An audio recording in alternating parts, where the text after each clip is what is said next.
time now for business, and I'm joined by Kate Moody, our business editor. Hello, Kate. Hi, Tom. Let's carry on talking about Brexit because businesses in the United Kingdom having to prepare for any number of different scenarios, it would appear. Yeah, including now this renewed threat of a no-deal Brexit or an official break from the European Union without a trading deal in place. The Federation of Small Businesses in the UK has this Monday called on the British government to provide them with targeted financial support to help them navigate this next phase of Brexit, whatever it does bring. The group says their businesses have had to spend much of the transition period dealing with the coronavirus pandemic rather than their future outside the European single market. And they say they're now less prepared for a no deal than they were 6 months ago. Economists, meanwhile, said the heightened rhetoric didn't substantially alter their predicted outcome. Most analysts say the chances of reaching a trade deal in time remain about 50-50, but they say it adds to the short-term risks for the British economy. Meanwhile, currency traders warned the pound could be in for a rough few weeks. Sterling dropped to around $1.31 there and around €1.11.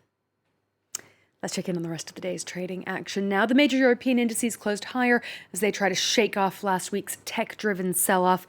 Gains of around 2% across the board there. The DAX up despite data showing that industrial production in Germany began to lose steam in July.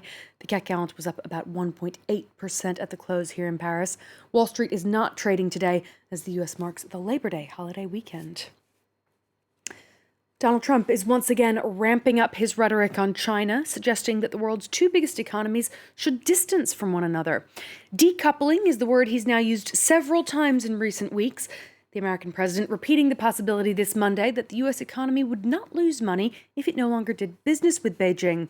And he said he was considering punishing American companies that outsource work to China. We'll impose tariffs on companies that desert America to create jobs in China and other countries. If they can't do it here, then let them pay a big tax to build it someplace else and send it into our country. We'll prohibit federal contracts from companies that outsource to China, and we'll hold China accountable for allowing the virus to spread around the world. Donald Trump speaking earlier this Monday evening. Well, earlier, shares of China's largest chip maker dropped nearly 23% after the U.S. threatened to blacklist it. The Semiconductor Manufacturing International Corporation denied having ties with China's military, as the U.S. Defense Department had suggested it might. The Trump administration has been waging war against a number of Chinese tech firms, including Huawei and the popular app TikTok, saying that they pose a security threat to U.S. users and companies. A foreign ministry spokesman in Beijing, meanwhile, accused Washington of blatant bullying and breaking international trade rules. Take a listen. This not only violates the rules of international trade and destroys the global industrial chain, supply chain and value chain, it also damages U.S. national interests and its own image. We urge the United States to stop the erroneous practice of misusing the concept of national security to suppress foreign companies. Trade tensions between Washington and Beijing as high as ever there. Well, separately, one of Huawei's rivals in the field of 5G scored a victory in the U.S. South Korean telecoms manufacturer Samsung has signed a more than $6.5 billion deal with the American mobile operator Verizon. It's not known how much of that agreement explicitly covers 5G, but it puts Samsung in a strong position to become a global provider of the technology. Luke Schrago reports. It's a major win for Samsung.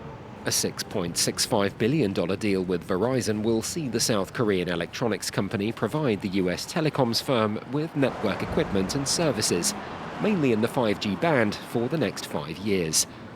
It comes 2 years after both firms teamed up for trials of 5G-powered home internet and will give Samsung a major boost in its mission to become a global supplier of the communications technology. It currently trails the top three, Nokia, Ericsson and world leader Huawei. However, the Chinese firm has seen Western governments under US pressure crack down on or outright ban its use with national security concerns over data protection, giving Samsung and other rivals a shot at boosting their market share.